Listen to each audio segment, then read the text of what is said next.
Assalamualaikum warahmatullahi wabarakatuh. Innal hamdalillah wassalatu wassalamu ala Rasulillah wa ala alihi wa ashabihi wa mawalah wa la hawla wa la quwata illa billah, amma ba'du. Alhamdulillah, para bapak dan para ibu jamaah sekalian rahimani wa rahimakumullah. Insyaallah kita melanjutkan pembahasan kita dari kitab Tauhid. Kita masuk pada bab yang ke-6, yaitu tafsir Tauhid wa la ilaha illallah. Tafsir tentang tauhid dan kalimat la ilaha illallah.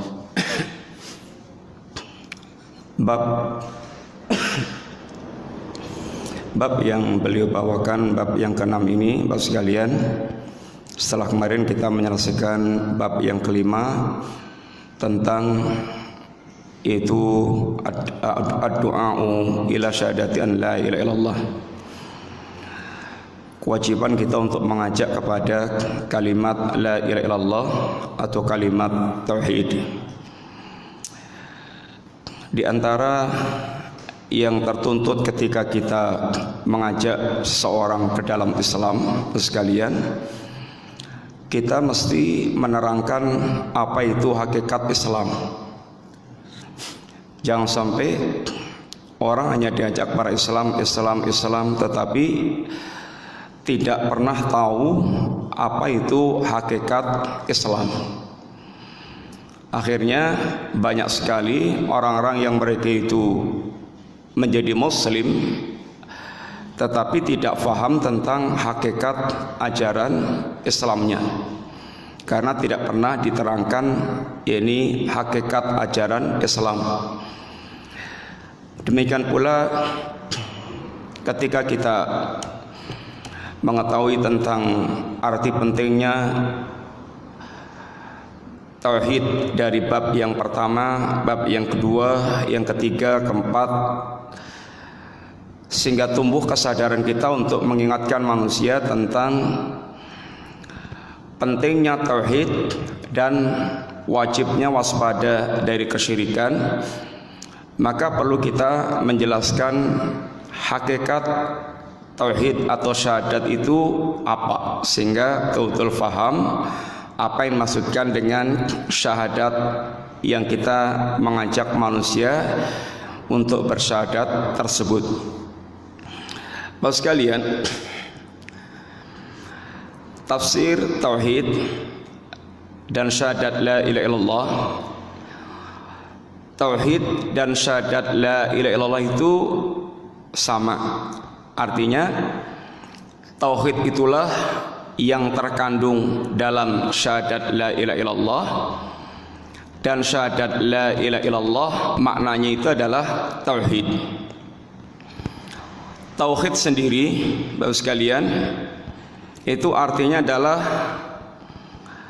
dari makna bahasanya wahada yuwahidu tauhidan, ja'ala syai' wahidan. Tauhid artinya menjadikan sesuatu itu tunggal, satu-satunya, sehingga tidak ada duanya. Ini yang kemudian ada pada makna kalimat Qul huwallahu ahad. Katakanlah bahwa Allah itu adalah ahad, esa. Ini esa dalam perkara rububiyahnya, esa dalam perkara kesempurnaan sifatnya, esa dalam hal ini hak untuk disembah atau uluhiyahnya. Sehingga betul-betul Allah esa, Allah satu-satunya. Amalan kita namanya adalah tauhid, itu mentauhidkan Allah, itu menjadikan Allah satu-satunya yang kita sifati dengan sempurna, satu-satunya yang berhak untuk disembah, satu-satunya yang menyandang sifat rububiyah. Maka mengesahkan Allah ini mengumpulkan dua perkara. Yang pertama, apa yang harus kita yakini tentang Allah Subhanahu wa taala, bahwa Allah adalah zat yang kita esakan, bahwasanya Allah adalah satu-satunya yang menciptakan, yang menghidupkan, yang memiliki alam semesta, yang mengatur alam semesta. Dan Allah satu-satunya pemilik kesempurnaan sifat. Tidak ada yang memiliki kesempurnaan sifat selain Allah Subhanahu wa taala. Keyakinan seperti ini, Bapak sekalian, wajib harus kita yakini hanya ada pada Allah taala. Selain Allah tidak ada yang memiliki rububiyah maupun kesempurnaan sifat tersebut. Barang siapa yang berkeyakinan ada selain Allah yang dianggap punya kekuasaan mengatur sebagian alam ini, maka dia telah musyrik dalam hal rububiyah. Barang siapa yang meyakini ada selain Allah yang menciptakan, yang bisa menciptakan sebagaimana Allah menciptakan, maka dia telah musyrik dalam hal rububiyah. Barang siapa yang berkeyakinan bahwa selain Allah diyakini memiliki bagian dari alam semesta ini, maka dia telah musyrik, menyekutukan Allah Subhanahu wa taala. Demikian juga berkaitan dengan kesempurnaan sifat.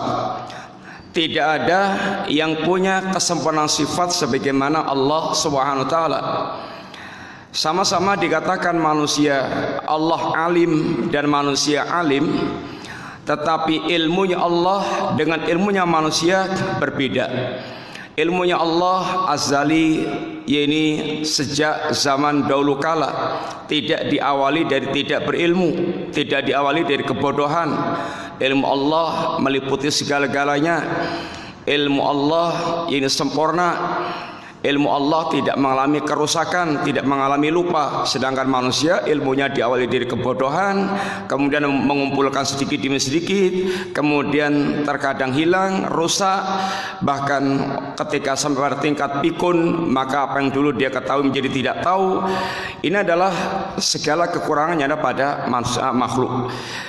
Sehingga sekalian, apabila ada yang diyakini punya sifat kesempurnaan seperti Allah, maka dia telah melakukan perbuatan syirik. Contoh, keyakinan bahwa sebagian makhluk ini ada yang mengetahui perkara yang gaib, padahal la ya'lamul ghaiba illallah, tidak ada yang mengetahui yang gaib kecuali hanya Allah taala. Ini yang harus kita yakini tentang Allah. Tetapi bukan sekedar keyakinan kita tentang Allah taala. Yang kedua, sekalian, orang dikatakan bertauhid itu apabila dia sudah totalitas memberikan amal ubudiyahnya, amal ibadahnya hanya kepada Allah Subhanahu wa taala. Dia tidak mempersembahkan satu jenis amal ibadah pun kepada selain Allah Subhanahu wa taala. Barang siapa yang dia bersama menyembah Allah, dia sholat, ya puasa, ya haji, berarti dia menyembah Allah, tapi dia juga nyembah Nyai Rokidul, Larungan, kemudian Labuan, maka dia musyrik. Barang siapa yang berdoa kepada Allah, sholat, puasa, zakat, haji, dia nyembah Allah, tapi juga minta ke kuburan, maka dia musyrik. Namanya bertauhid itu adalah menunggalkan Allah, menjadikan Allah satu-satunya dalam keyakinan apa yang kita yakini tentang Allah, dan menjadikan Allah satu-satunya zat yang kita sembah. Maka kalimat la ilaha illallah dikatakan kalimat tauhid karena kalimat ini memberikan makna satu-satunya. Sekalian, dalam kalimat la ilaha illallah ada dua kalimat, la ilaha kemudian illallah. La ilaha itu artinya penolakan, tidak ada sesembahan yang sebenarnya illallah kecuali hanya Allah. Sehingga kalimat ini memberikan penegasan Allah adalah satu-satunya yang berhak disembah dengan sebenarnya, dan apabila ada sesembahan-sesembahan selain Allah yang disembah oleh manusia, maka seluruh sesembahan itu adalah sembahan yang batil. Tidak ada yang berhak untuk disembah dengan benar kecuali hanya Allah Ta'ala. Sehingga kalau ada sembahan yang disembah oleh manusia, maka semua sesembahan itu adalah sembahan yang batil atau sembahan yang rusak. Seorang yang mengucapkan kalimat la ilaha illallah itu harus punya sikap la ilaha, melakukan penolakan dan pengingkaran. Melakukan penolakan dan pengingkaran. Ilallah itu adalah melakukan pengakuan, penetapan dan pengakuan. Itu adalah yang tertutup daripada kalimat la ilaha illallah. Oleh karena itulah Bapak sekalian, ayat yang telah kita sering baca dalam surat ayat kursi atau berikutnya, Allah katakan famay yakfur bit-taghut wa yu'min billah faqad istamsaka bil urwatil wusqa. Barang siapa yang kufur kepada tauhid dan beriman kepada Allah, maka dia telah berpegang teguh dengan tali yang sangat kokoh, yaitu kalimat la ilaha illallah. Di situ ada dua rukun yang Allah sebutkan, yakfur bit tauhid, mengingkari tauhid. Kemudian wa yu'min billah, mengimani Allah. Orang yang mereka hanya mengimani Allah tetapi tidak mengingkari tauhid, maka dia belum la ilaha illallah. Dia harus mengingkari tauhid dan dia beriman kepada Allah Ta'ala. Sedangkan tauhid, sekalian, adalah semua yang disembah selain Allah Subhanahu wa Ta'ala. Semua yang disembah selain Allah itu adalah tauhid. Sehingga orang yang mengucapkan kalimat la ilaha illallah harus betul-betul ada penolakan dan pengingkaran terhadap segala bentuk yang disembah selain Allah Subhanahu wa Ta'ala, atau ada pengingkaran dan penolakan terhadap segala bentuk kebatilan. Karena Allah katakan famada ba'dal haqqi illa dhalal. Tidak ada setelah kebenaran kecuali adalah kesesatan. Kebenaran itu adalah Allah Subhanahu wa Ta'ala, dan kebenaran itu adalah ajaran yang diajarkan Allah kepada kita. Semua yang bertentangan dengan apa yang diajarkan Allah, maka itu namanya kebatilan. Dan seorang muslim sekalian punya kewajiban untuk mengingkari. Bukan sekedar tidak melakukan, tapi ada pengingkaran. Saya sih muslim, saya juga muslim, tapi saya nggak bisa untuk mengatakan ya ini kalau agama ini adalah agama yang batil, saya tidak mengingkari, nggak bisa. Itu namanya belum berla ilaha illallah. La ilaha itu menuntut ini yakfur bit tauhid, mengingkari tauhid, mengingkari segala kebatilan, mengingkari segala bentuk sesembahan. Sehingga kalau umpamanya di sekitar kita ada acara kesyirikan, tidak boleh kita biar aja melakukan kesyirikan, belum tentu juga salah, mereka itu nggak bisa. Kita tidak boleh, yaitu tidak mengingkari. Wajib kita mengingkari. Mau melaksanakan terserah, tapi saya orang yang berla ilaha illallah, saya mengingkari dan saya menolak dan saya tidak membenarkan. Itu adalah sikap yang harus muncul dari ini kelaziman mengucapkan kalimat la ilaha illallah. Oleh karena itulah Bapak sekalian, ini yang kemudian Abu Jahal dan Abu Lahab dan teman-temannya marah kepada Rasulullah SAW, sebab orang yang mengucapkan kalimat la ilaha illallah mesti kemudian muncul pengingkaran terhadap segala bentuk sembahan yang mereka yakni sembah. Terus sekalian, para ulama menjelaskan makna kalimat la ilaha illallah itu dengan ungkapan la ma'buda bi haqqin illallah. Tidak ada sesembahan yang sebenarnya kecuali Allah Subhanahu wa Ta'ala. Ini sebagaimana di dalam ayat Allah yang Allah mengatakan, dzalika bi annallaha huwal haq wa anna ma yad'una min dunihil batil. Yang demikian itu karena semua yang mereka sembah selain Allah itu adalah yang demikian itu karena Allah adalah sembahan yang hak, dan semua yang mereka sembah selain Allah adalah sembahan yang batil. Bapak sekalian, kenapa Allah Subhanahu wa taala adalah sesembahan yang hak? Karena hanya Allah yang memiliki rububiyah, yang menciptakan, yang memiliki alam semesta, yang mengatur seluruh alam semesta yang ada, dan hanya Allah yang memiliki kesempurnaan sifat. Karena hanya Allah yang memiliki rububiyah dan memiliki kesempurnaan sifat, maka hanya Allah yang berhak disembah. Sedangkan selain Allah, kenapa mereka sesembahan yang batil kalau mereka disembah oleh manusia? Karena mereka tidak memiliki rububiyah, tidak mencipta, tidak memiliki apapun, tidak mengatur alam semesta, dan mereka tidak memiliki kesempurnaan sifat, maka mereka tidak layak disembah. Maka kalau mereka disembah, namanya sesembahan yang batil. Bapak sekalian, sehingga kalau kita membaca Al-Quran, Bapak sekalian, setiap Allah Subhanahu wa taala menyuruh kita untuk menyembah Allah, itu pasti Allah mendatangkan alasan. Kenapa alasannya itu? Satu tadi, karena Allah yang memiliki rububiyah. Yang kedua, karena Allah yang memiliki kesempurnaan sifat.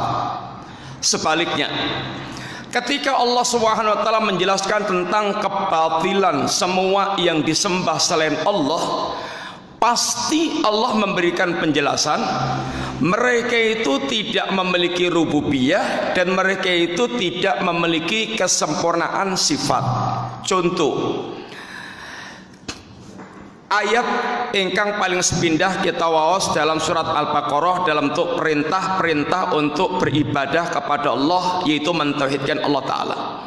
Ya ayuhan nasu ubudu rabbakum alladzi khalaqakum waladina min qablikum la'allakum tattaqun alladzi ja'ala lakumul arda firasya was samaa binaa wa anzala minas samaa'i ma'an fa akhraja bi minats thamarati rizqalakum fala taj'alu lillahi andatan wa antum ta'lamun.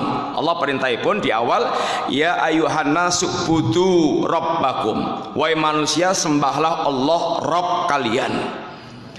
Kemudian di akhir ayatipun fala taj'alu lillahi andatan wa antum ta'lamun. Maka jangan sekali-kali menjadikan tandingan bagi Allah padahal kalian tahu tidak ada yang setanding dengan Allah Ta'ala. Ini namanya perintah menjadikan Allah satu-satunya yang disembah. Itulah yang dikatakan dengan tauhid, menggabungkan antara perintah beribadah dan melarang kita untuk menyekutukan Allah dengan yang lainnya. Alasannya apa? Alasannya kok Allah memerintahkan manusia beribadah kepada Allah Ta'ala? Allah yang menciptakan kalian dan orang sebelum kalian, yang menjadikan bumi sebagai hamparan, menjadikan langit sebagai atap, menurunkan air hujan. Dengan air hujan itu Allah tumbuhkan tumbuhan, Allah keluarkan buah-buahan sebagai rezeki buat manusia. Ini semuanya hanya Allah yang melakukan, tidak ada selain Allah. Tidak, ya ini Nyai Rokidul tidak melakukan, Mbah Petro tidak melakukan, demit-demit tidak melakukan, mayit-mayit walaupun wali tidak melakukan. Maka tidak boleh selain Allah disembah. Maka jangan sampai orang menyekutukan Allah dalam penyembahan. Sembahlah Allah dan jangan menyekutukan Allah, karena yang melakukan ini semuanya kalian tahu hanya Allah Ta'ala. Contoh, Allah menjelaskan kesempurnaan sifat. Allah dikatakan walillahil asmaul husna, Allah Subhanahu wa taala pemilik nama-nama yang indah. Al-Husna bahasa Arab sekalian itu artinya di puncak kesempurnaan dari yakni ahsan.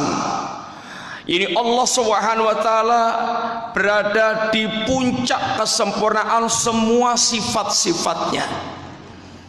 Fad'uhu biha, maka berdoalah kepada Allah, maka beribadahlah kepada Allah, karena Allah yang memiliki kesempurnaan sifat tersebut.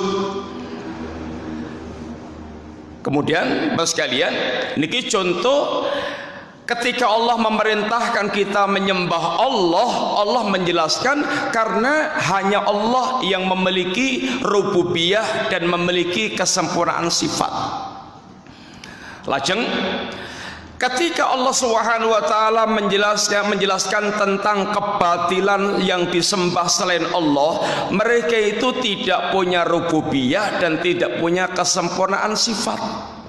Contoh, Allah ngendikaken, ayusyrikuna ma la yakhluqu wa hum yukhlaqun wa la yastati'una lahum nasran wala anfusahum yansurun.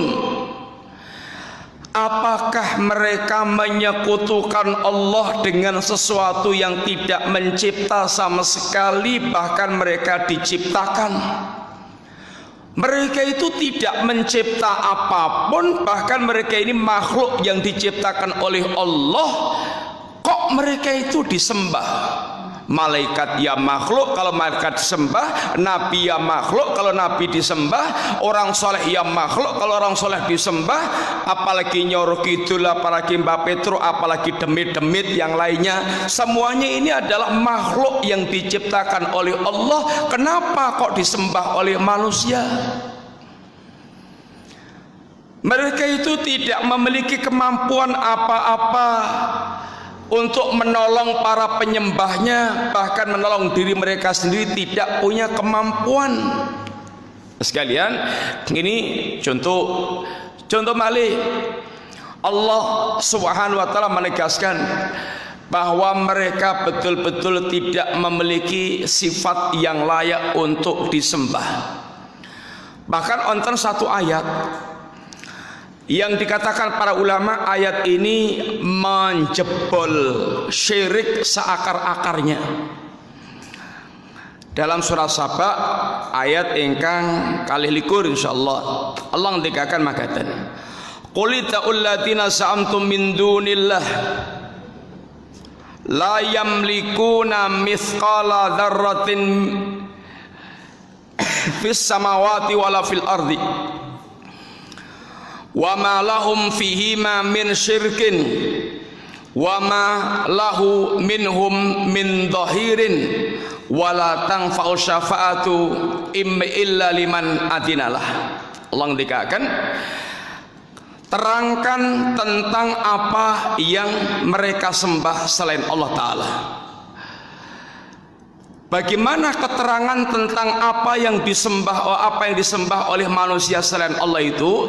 Tentang sesembahan-sembahan mereka itu, kata Allah, satu, mereka ini ma yamlikuna mithqala dzarratin fis samawati wala fil ardi, tidak punya apapun walaupun hanya sebesar semut hitam atau sebesar biji sawi, semua yang ada di kerajaan langit dan bumi.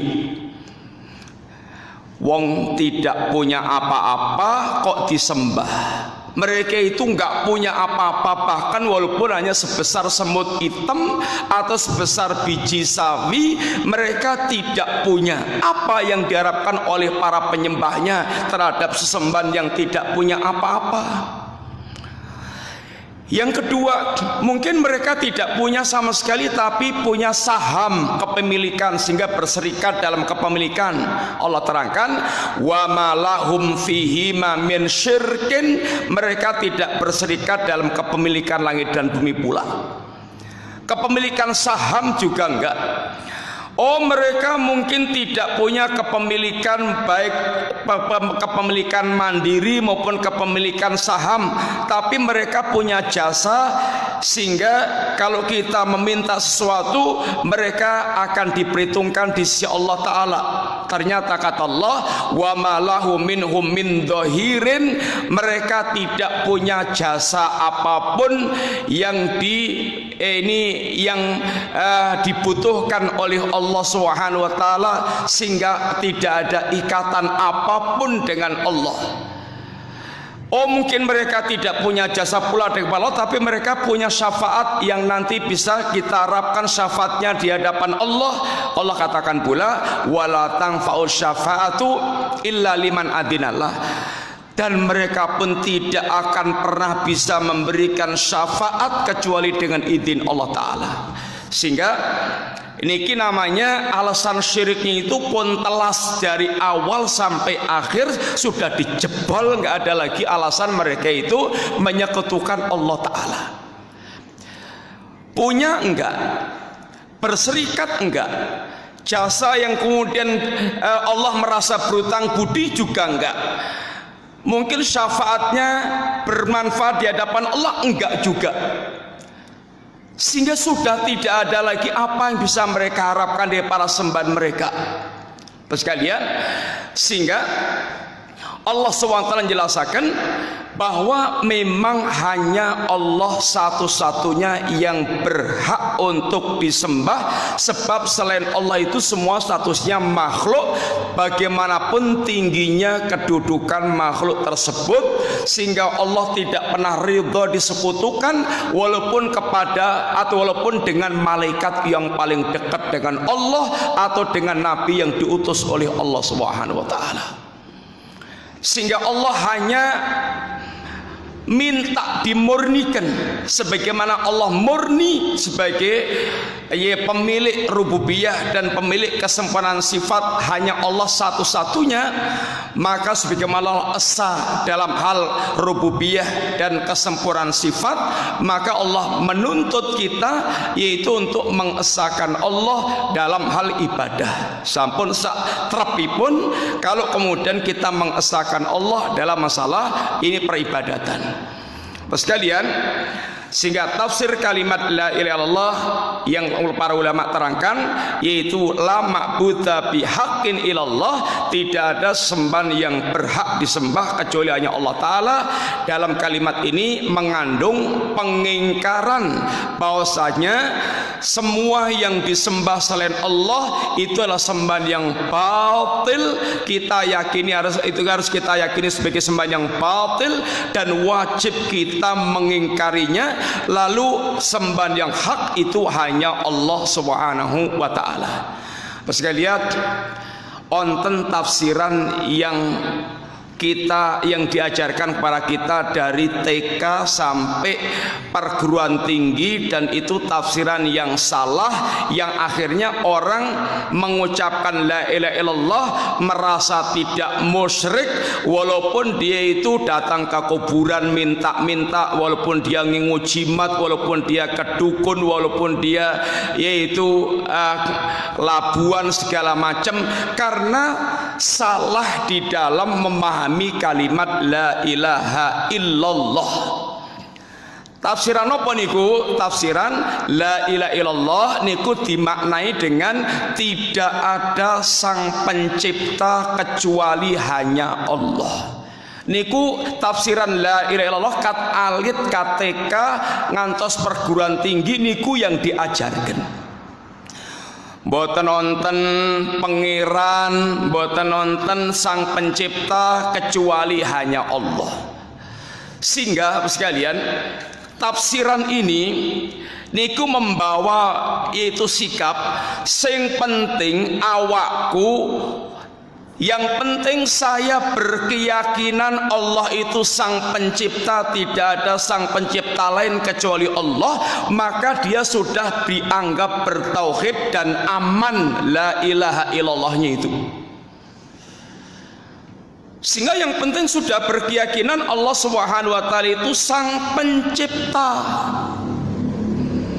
Sekalian, tafsiran iki tafsiran ingkang fatal, membawa kepada kesalahan yang fatal dalam kehidupan kita bertauhid.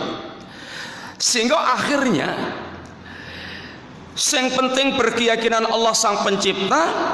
Dia walaupun ke kubur minta-minta kepada kuburan wali, minta-minta kepada kuburan kiai, minta-minta kepada kuburan orang soleh, bahkan dia kolektor jimat, bahkan dia menjadi dukun sekalipun, bahkan dia menjadi tukang sihir sekalipun, dia tidak merasa musyrik, sebab yang penting saya berkeyakinan Allah itu sang pencipta. Sekalian, kita kedah mangertos kondisi tiang-tiang musyrik di zaman Kanjeng Nabi Sallallahu Alaihi Wasallam. Tiang-tiang musyrik di zaman Rasulullah Sallallahu Alaihi Wasallam niku orang-orang yang mereka kondisinya satu, sangat berkeyakinan tentang Allah Subhanahu Wa Taala. Di dalam beberapa ayat kita sebatakan 2 ayat kemawon Allah ngendikaken wala in sa'altahum man khalaqas samawati wal arda la yaqulunallah. Allah ngendikaken, ya Muhammad, seandainya kamu tanyakan kepada orang-orang musyrik Quraisy siapa yang menciptakan langit dan bumi, pasti mereka akan menjawab Allah. Artinya mereka punya keyakinan tentang Allah Subhanahu wa taala. Ayat ingkang nomor kali ingkang langkung detail malih. Qul, katakan ya Rasulullah sallam, may yarzuqukum minas samai wal ardi amma yamliku sam'a wal absar wa may yukhrijul hayya minal mayyit wa may yukhrijul mayyit minal hayyi wa may yudabbirul amra fasayaquluna Allah. Katakan kepada mereka, siapakah yang memberikan rezeki kepada kalian dari langit dan bumi? Siapakah yang menguasai pendengaran dan penglihatan? Siapakah yang mengeluarkan yang hidup dari yang mati dari yang hidup? Siapakah yang mengatur urusan alam jagat raya? Pasti mereka akan mengatakan Allah. Sekalian, kalau soal berkeyakinan tentang Allah, maka orang-orang musyrikin Quraisy niku mereka sudah berkeyakinan dan sangat berkeyakinan. Sangat berkeyakinan. Ketika Abdul Muttalib kedatangan Abraha, Abdul Muttalib yakin tidak bisa menghadapi pasukan Abraha, maka semua penduduk Mekah suruh nyingkir ke bukit-bukit. Dan ketika Abraha memanggil ini Abdul Muttalib, yang sangat mengejutkan Abraha adalah perkataan Abdul Muttalib, mana unta-unta kami kembalikan kepada kami, sebab kami adalah Rabbul Ibil, kami adalah para pemilik unta. Abraha betapa terkejutnya, orang wong Ka'bah bangunan suci mau dihancurkan, ini urusannya hanya urusan unta. Tapi sekalian, dibalik ungkapan Abdul Muttalib niki, apa yang tersimpan keyakinan kalau unta pemiliknya kami, kembalikan pada kami. Adapun Ka'bah ini ada pemiliknya sendiri, kalau mau menghancurkan Ka'bah urusannya dengan pemilik Ka'bah. Wah, ini keyakinan yang sempurna tentang Allah Subhanahu wa taala. Sekalian, niku keyakinan pun tiang Quraisy. Seandainya, yon ngapunten, seandainya makna kalimat la ilaha illallah itu tidak ada sang pencipta kecuali Allah, kemudian Rasulullah SAW mengajak orang-orang Quraisy untuk mengucapkan kalimat la ilaha illallah, kinten-kinten purun napa mboten? Senali sampun kita terangkan, keyakinan orang-orang Quraisy tentang Allah Subhanahu wa taala, termasuk diantaranya Allah Sang Pencipta, itu sudah nancep dalam hati mereka. Terus ketika Nabi niku mengajak kalimat la ilallah, seandainya kalimat la ilaha illallah niku maknanya pun tidak ada sang pencipta kecuali Allah, kira-kira kalau Nabi mengajak orang Quraisy mengucapkan kalimat la ilaha illallah bakal ditampi nopo ditolak? Ribon, siapa nih bon? Kalau wang selimali keyakinanipun tiang Quraisy tentang Allah kados kalau wau sudah yakin seyakin-yakinnya bahwasanya Allah itu sang pencipta, tidak ragu-ragu lagi, itu keyakinan sudah nancep dalam hati mereka. Terus seandainya makna la ilaha illallah itu tidak ada sang pencipta kecuali Allah, kira-kira kalau Nabi mengajak mereka mengucapkan kalimat la ilaha illallah niku bakal ditampi napa ditolak? Purun napa mboten? Purun, bakal purun. Wong tidak ada yang berbeda kok dengan keyakinan saya. Saya sudah berkeyakinan juga Allah Sang Pencipta, sehingga kalau hanya diajak untuk mengucapkan kalimat yang maknanya adalah pengakuan Allah Sang Pencipta, maka tidak ada yang bertentangan, tidak ada yang berbeda. Tapi kenyataannya mereka menolak. Kenyataannya mereka menolak. Niki nedahaken pilih makna kalimat la ilaha illallah itu bukan sekedar pengakuan Allah Sang Pencipta, tapi kalimat la ilaha illallah niki lebih maknanipun niku yaitu totalitas, hanya memberikan peribadatan, penghambaan, sesembahan itu hanya kepada Allah saja. Mila ketika Rasulullah SAW mengajak mereka mengucapkan kalimat la ilaha illallah, jawabanipun ingkang Allah ceritakan dalam Quran, wa idza qila lahum la ilaha illallah yastakbirun. Ketika mereka orang-orang Quraisy itu diajak untuk mengucapkan kalimat la ilaha illallah, mereka sombong, mereka menentang, mereka menolak. Lalu apa di antara yang mereka sampaikan jawabannya itu? Aja'a atariku alihatina lisyairi majnun. Apakah kami harus meninggalkan sesembahan kami yang banyak ini hanya untuk mengikuti penyair yang gila? Di dalam ayat yang lainnya dengan kalimat aja'alal alihata ilahan wahidan. Apakah sesembahan yang banyak ini harus menjadi satu sembahan, yaitu hanya menyembah Allah saja? Tiang Quraisy niku kagungan sembahan kathah macam-macam, Lata, Uzza, Manat, bahkan yang mereka sembah di zaman Nabi patung-patung saja sekitar Ka'bah niku onten 360 patung yang waktu Fathul Mekah dihancurkan semuanya oleh Nabi kanthi ngucap kalimat ja'al haqqu wa zahaqal batilu innal batila kana zahuqa.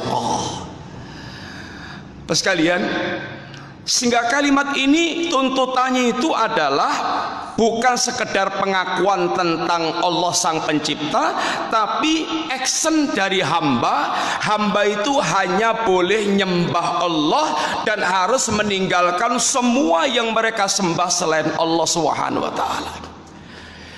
Niki yang rata-rata juga ditolak dari zaman ke zaman sampai zaman kita sekarang ini. Hanya orang-orang Quraisy zaman dulu niku faham maknanipun Allah. Orang zaman sekarang pada zaman kita sekarang rata-rata kathah ingkang boten faham. Makanya tuntutanipun rapopo dadi wong Islam ning aja ninggalke kejaweni. Artinya jangan ninggalakan labuannya, jangan ninggalakan sesajennya, jangan ninggalakan metik-metiknya, jangan ninggalakan, sehingga dianggapnya itu adalah sesuatu yang tidak berkaitan dengan keyakinan la ilaha illallah. Padahal yang paling mendasar itu ketika seorang sudah berla ilaha illallah itu kesiapan untuk totalitas. menjadikan sesembahan itu hanya satu, yaitu Allah Subhanahu wa taala. Enggak ada lagi jin demit yang disembah, enggak ada nabi yang disembah, enggak ada wali yang disembah, enggak ada malaikat yang disembah, enggak ada rojo yang disembah, enggak ada manusia yang disembah. Mila nyun ngapunten, misi terbesar yang paling dibanggakan para panglima Islam di zaman Nabi adalah mengeluarkan manusia dari gelapnya syirik, penyembahan makhluk kepada makhluk, menuju kepada penyembahan makhluk hanya kepada Allah semata. Rib'i, Bapak sekalian, salah seorang prajurit muslimin yang dipanggil oleh Panglima Rustum. Rib'i ditanya oleh Panglima Rustum, apa yang kamu bawa? Maka kata Rib'i dengan bangga mengatakan, nahnu qaumun ibta'atsanallah liyukhrijan nas min ibadatil ibad ila ibadati rabbil ibad, min jawril adyan ila adlil islam, wa min dzikid dunya ila si'atid dunya wal akhirah. Kata Rib'i, kami ini suatu kaum yang dikeluarkan oleh Allah, yang diutus oleh Allah dalam rangka untuk mengeluarkan manusia dari penyembahan manusia, penyembahan hamba kepada hamba, hamba nyembah hamba, hamba nyembah malaikat, hamba nyembah nabi, hamba nyembah wali, hamba nyembah jin, hamba nyembah demit, hamba nyembah rojo, hamba nyembah manusia.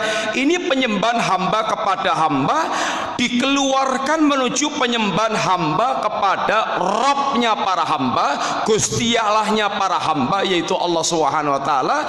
Sehingga ini misi yang paling agung, yang terbesar, sehingga tidak ada lagi perbudakan, tidak ada lagi penghambaan, hamba menghambakan diri kepada hamba atau hamba menghamba ini kepada yang lainnya, tapi hamba hanya menghamba kepada Rabbnya hamba, yaitu Allah Subhanahu wa taala.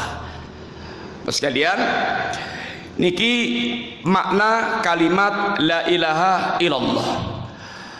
Dan pas kalian, yang kedua kondisi Quraisy ingkang kita fahami, mereka tidak sekedar berkeyakinan Allah itu sang pencipta dan tetek bengeknya kolowau, bahkan orang-orang Quraisy itu punya berbagai macam ibadah kepada Allah, yaitu haji, tawaf, juga bertalbiyah, juga mereka itu bernazar, juga beriktikaf, juga mereka berpuasa.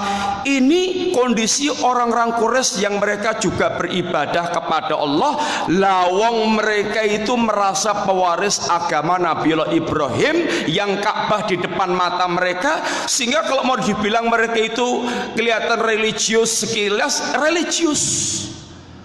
Tiap tahun itu mereka menjadi panitia haji, menampung jamaah haji, dan bahkan ada orang yang sangat baik membuat gratisan roti untuk dibagi-bagikan pada jamaah haji. Yang mereka juga tawaf di Ka'bah. Saking menghormatinya Ka'bah itu, kalau mereka sampai di tanah suci nggak mendapatkan pakaian yang halal, maka mereka lepas pakaiannya sehingga tawaf dengan telanjang supaya nggak ada barang haram yang menempel di tubuhnya. Dan mereka juga bertalbiyah dengan talbiyah seperti ucapan kita, tapi ada tambahan syiriknya, labbaika la syarikalak. Sampai sini benar, tapi onten tambahan illa syarikan huwalak tamlikuhu wa malak. Niki tambahan kesyirikanipun. Mereka juga biasa setiap tanggal 10 Muharram itu, setiap 10 Suro itu mereka berpuasa. Mereka juga biasa iktikaf di Masjidil Haram. Umar bin Khattab pernah menceritakan, ya Rasulullah, saya di zaman jahiliyah nadartu fil jahiliyah an a'taqifa. Ya Rasulullah, saya pernah nadar di zaman jahiliyah untuk iktikaf semalam. Sehingga kegiatan itikaf itu menjadi kegiatan mereka. Bahkan mereka sempat kalau pas dalam kondisi genting, doanya itu murni hanya untuk Allah. Wa idza raqibu fil fulki da'ullaha mukhlishina lauddin. Kalau mereka sedang berlayar di lautan, kemudian ombak itu ngepung mereka. Wa idza ghasyau maujun kadzulal, ombak itu ngepung mereka. Mereka betul tidak lagi punya sandaran kecuali hanya Allah, maka mereka murnikan doanya itu hanya untuk Allah. Bahkan semua yang mereka sembah selain Allah dhalla, lenyap dari pikiran mereka. Niku kondisi pun tiang-tiang Quraisy. Mereka mengenal Allah, mereka juga beribadah kepada Allah, tapi kalau mereka diajak mengucapkan la ilaha illallah, mereka menolak karena mereka tahu kalimat la ilaha illallah itu mengajak untuk meninggalkan semua yang mereka sembah selain Allah, lalu sembahan itu dimurnikan hanya untuk Allah. Niki sing boten purun. Sekalian niki ingkang kita fahami dari makna kalimat la ilaha illallah. Insyaallah kita lajengaken pembahasan ingkang badhe datang mlebet, yaitu ayat-ayat ingkang dipun betakaken Syekh untuk menjelaskan yakni kandungan judul tema ingkang sampun kita aturkan kalau wau, yaitu tafsir dari kalimat tauhid la ilaha illallah. Sebab yang tafsiran kita jelaskan tadi semuanya dibangun atau diambil dari ayat-ayat dan hadis Rasulullah sallallahu alaihi wasallam. Maka tenumbien mugi-mugi manfaat. Wassallallahu ala nabiyyina Muhammadin wa ala alihi wasallam. Assalamualaikum warahmatullahi wabarakatuh.